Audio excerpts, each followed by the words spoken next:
सोचने से कहाँ मिलते हैं तमन्नाओं के शहर, चलना भी जरूरी है मंजिल पाने के लिए।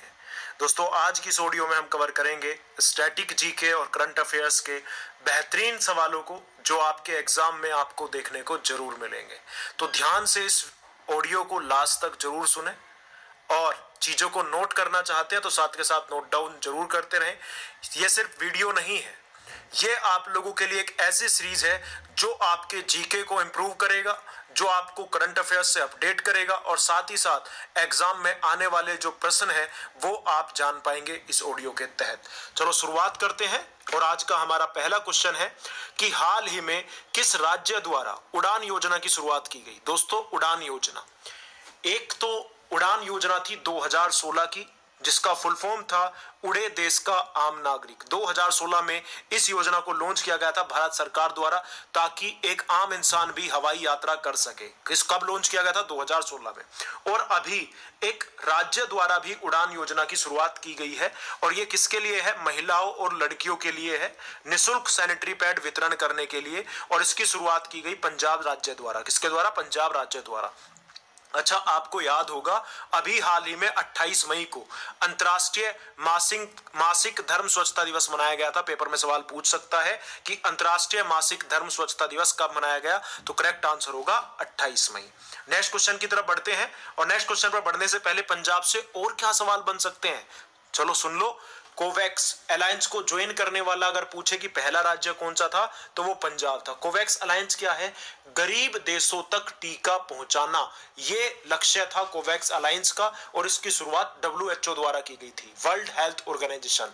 7 अप्रैल 1948 WHO का स्थापना हुआ और 7 अप्रैल को ही हम विश्व स्वास्थ्य दिवस के तौर पर मनाते हैं। नेक्स्ट क्वेश्चन है, यहीं से संबंधित है कि कोविड फतेह योजना का संबंध किस राज्य से है। दोस्तों, कोविड फतेह योजना, इसका संबंध जो है, इसका संबंध भी पंजाब सरकार से है, पंजाब राज्य से है। और ये किस लिए थी? गांवों में 100% वैक्सीनेशन करने के लिए कोविड फतेह योजना की शुरुआत की गई थी पंजाब राज्य द्वारा। अब बढ़ते हैं अगले क्वेश्चन की तरफ और अगला क्वेश्चन दोस्तों ऐसा है कि आप लोगों के पेपर में एक ना एक सवाल जरूर मिलेगा, चाहे कोई भी एग्जाम हो, कभी भी एग्जाम देना आप।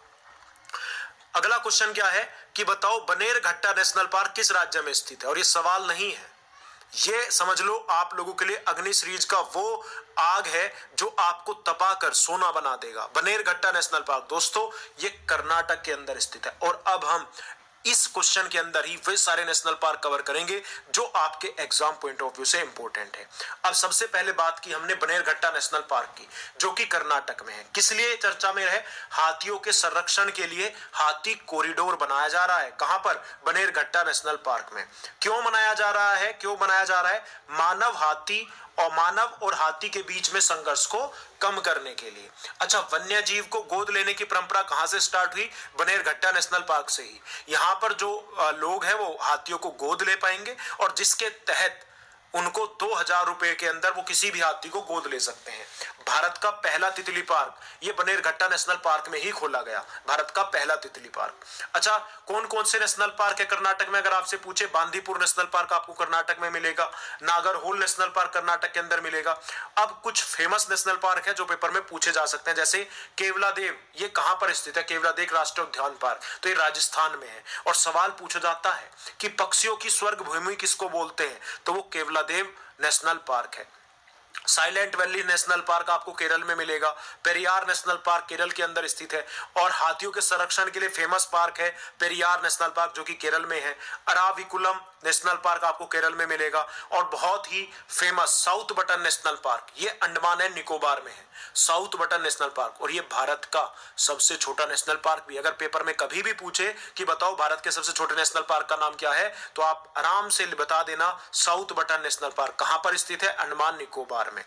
मत्थुमलाई तमिलनाडु के अंदर है। जिम कॉर्बेट ये भारत का पहला नेशनल पार्क था, उत्तराखंड में है और इसका पहला नाम हैली था। हेमिस नेशनल पार्क ये भारत का सबसे बड़ा नेशनल पार्क है, हेमिस नेशनल पार्क, और ये आपको मिलेगा लद्दाख में। पिन घाटी नेशनल पार्क हिमाचल प्रदेश में। बेतला नेशनल पार्क झारखंड में है। जलदापरा और सुंदरवन नेशनल पार्क कहां पर मिलेंगे? वेस्ट बंगाल के अंदर।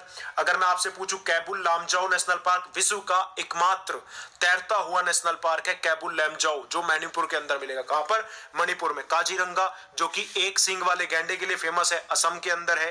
दाचिगम नेशनल पार्क जम्मू कश्मीर में, वाल्मीकि नेशनल पार्क बिहार में, और दुधवा नेशनल पार्क उत्तर प्रदेश में। याद रहेंगे? नहीं रहेंगे तो इस ऑडियो को दोबारा सुन लेना, लिख लेना, याद कर लेना, यहां से सवाल पेपर में जरूर पूछेगा एक ना एक। नेक्स्ट क्वेश्चन है कि बताइए भाषण चार द्वीप किस राज्य में स्थित है? इसके बारे में जानते हैं दोस्तों। क्या है भाषण चार द्वीप? दरअसल ये स्थित है बांग्लादेश में। कहां पर? बांग्लादेश। इसका निर्माण कब हुआ था? 20 साल पहले भाषण चार द्वीप का निर्माण हुआ था। हिमालय से बहकर जो गाद आई थी ना, मतलब जो कीचड़ और गाद आई थी, उसके द्वारा भाषण चार द्वीप का निर्माण हुआ था बांग्लादेश के अंदर। इसकी समुद्र से ऊंचाई 6 फीट है। अब ये चर्चा में क्यों होगा? आपको याद होगा म्यांमार के रोहिंग्या मुसलमान, जिनको मार पीट कर निकाल दिया गया था म्यांमार से, वो आकर बस गए थे बांग्लादेश के कोक्स बाजार में। कहां पर? कोक्स मार्केट है वहां पर। अब वहां पर जनसंख्या इतनी बढ़ गई कि उनको वहां से शिफ्ट कर दिया गया। कहां पर? भाषण चार द्वीप पर। और भाषण चार द्वीप पर उनको शिफ्ट कर देगा। लेकिन ये द्वीप ऐसा है कि कभी भी ये द्वीप पानी के अंदर समा सकता है। अब जो रोहिंग्या मुसलमान है वो वहां पर क्या कर रहे हैं? इन्होंने धरना दिया है कि हम यहां पर नहीं रह सकते, हमारी जान को खतरा है, इसलिए ये चर्चा में है। तो याद रखिएगा भाषण चार द्वीप कहां पर है?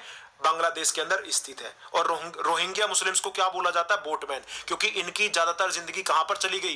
पानी के अंदर नाव चलाते चलाते। कभी ये म्यांमार चले जाते हैं, कभी ये बांग्लादेश, कभी श्रीलंका। तो एक तरीके से इनका पूरा जीवन पानी के अंदर ही कट रहा है, इसलिए इनको बोला गया बोटमैन। अगर बांग्लादेश की बात की जाए, यहाँ का कैपिटल ढाका है, मुद्रा टका है, और यहाँ की प्रधानमंत्री है शेख हसीना। नेक्स्ट क्वेश्चन है कि बताइए लिटोरिया मीरा किसकी प्रजाति है? दोस्तों लिटोरिया मीरा, लिटोरिया का मतलब होता है आश्चर्यचकित। तो एक ही बहुत ही आश्चर्यचकित करने वाली एक प्रजाति मिली है मेंढक की। ये चॉकलेट कलर का मेंढक होगा, बिल्कुल चॉकलेटी कलर का है, और ये मिला है न्यू गिनी में। न्यू गिनी क्या है? दुनिया का दूसरा सबसे बड़ा द्वीप। अगर आपसे पूछे तो वो न्यू गिनी है। अगर आपसे पूछ ले दुनिया का सबसे बड़ा द्वीप तो वो है ग्रीनलैंड। ग्रीनलैंड पे दोस्तों वैसे अगर मैं बात करूं ज्योग्राफिकली तो ग्रीनलैंड आपको मिलेगा नॉर्थ अमेरिका में, लेकिन इस पर अधिकार है डेनमार्क का। किसका? डेनमार्क का। सवाल बनता है कि भारत का बोलूं, विश्व का सबसे बड़ा द्वीप कौन सा है? ग्रीनलैंड है। कहां पर है? नॉर्थ अमेरिका में है। इस पर अधिकार किसका है? तो वो डेनमार्क का है। एक सवाल बनता है यहां से टोरस की जल संधि से। टोरस की जल संधि किस किस को अलग करती है? तो याद रखिएगा ऑस्ट्रेलिया और न्यू गिनी को अलग करती है टोरस की जल संधि। क्लियर है? चलो बढ़ते हैं अगले क्वेश्चन की तरफ। नेक्स्ट क्वेश्चन है कि बताइए कोरोना मुक्त ग्राम प्रतियोगिता किस राज्य द्वारा शुरू की गई? दोस्तों आप ऑडियो को ध्यान से सुने। इन्हीं क्वेश्चन में से एक सवाल मैं आप लोगों से पूछूंगा, ठीक है, क्विज के अंदर। अगर आप उसका सही जवाब दे पाएंगे तो मैं समझूंगा कि आपने इस ऑडियो को बहुत ध्यान से सुना है, समझा है। कोरोना मुक्त ग्राम प्रतियोगिता दोस्तों शुरू की गई है महाराष्ट्र सरकार द्वारा। किस लिए? आपको याद होगा जब सेकेंड वेव आया था तो सबसे ज्यादा जो अफेक्टेड राज्य रहा, जो सबसे ज्यादा प्रभावित राज्य था, वो महाराष्ट्र था। तो महाराष्ट्र सरकार ने जो यहाँ पर 6 राजस्व मंडल है, उसमें से हर एक राजस्व मंडल में से 3 टॉप गांवों को चुनेगा, जो क्या करेंगे? गांवों के अंदर कोविड-19 गाइडलाइन का पालन कराएंगे, गांवों के लोगों को जागरूक करेंगे, यहाँ के युवाओं को जागरूक करेंगे, और जो टॉप पर रहेंगे उन लोगों को उन गांवों को सम्मानित किया जाएगा। और हर एक राजस्व मंडल में से एक गांव को सम्मानित किया जाएगा। पहले टॉप पर आने वाले गांव को मिलेंगे 50 लाख, दूसरे नंबर पर आने वाले को मिलेंगे 25 लाख, और तीसरे गांव को मिलेंगे 15 लाख। महाराष्ट्र की जो कैपिटल है वो है मुंबई, सीएम है उद्धव ठाकरे। यहां पर आपको जो है पालघाट और बोरघाट दर्रा मिलेगा, और यहां के गवर्नर है भगत सिंह कोश्यारी। बढ़ते हैं अगले क्वेश्चन की तरफ। नेक्स्ट क्वेश्चन है कि बताइए किस देश का युद्धपोत खार्ग आग लगने की वजह से ओमान की खाड़ी में डूब गया? तो दोस्तों अभी ईरान का सबसे बड़ा युद्धपोत है, ईरान का सबसे बड़ा युद्धपोत था खार्ग, जो इसका जो नाम खार्ग है ये एक द्वीप के नाम पर रखा गया, और अभी इसमें आग लग गई थी, और आग लगने की वजह से ओमान की खाड़ी में डूब गया। यहीं से सवाल बनता है कि हार्मुज जल संधि किन 2 खाड़ी को आपस में जोड़ती है? तो वो है फारस की खाड़ी और ओमान की खाड़ी। ईरान का था तो ईरान के बारे में जान लेते हैं। ईरान की कैपिटल तेहरान है, मुद्रा तोमान है। और यहां से सवाल बन सकता है क्योंकि ईरान की जो पहली मुद्रा थी उसको हटाकर इसने अपनी नई मुद्रा तोमान कर दी है। यहां पर आपको दो डेजर्ट मिलेंगे, दस्ते काबिर और दस्ते लुत, जो है ये डेजर्ट रेगिस्तान आपको यहीं पर मिलेंगे। आपको याद होगा 2 फरवरी 1971 को एक समझौता हुआ था ईरान के रामसर में आद्य भूमियों के संरक्षण के लिए। और भारत में कितनी रामसर साइट्स हैं?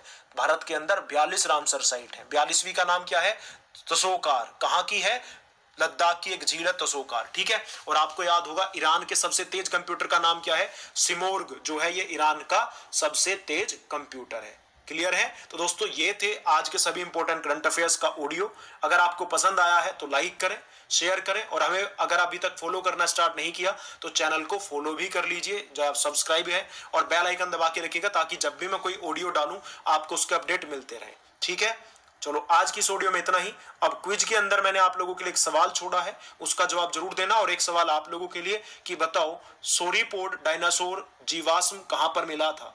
पिछली ऑडियो के अंदर मैंने आपको बताया था सोरीपोड डायनासोर जीवाश्म के बारे में। कहां पर मिला था सोरीपोड डायनासोर जीवाश्म? भारत के किस राज्य में? देखते हैं कितने लोग सही जवाब दे पाते हैं। Thank you. जय हिंद, जय भारत।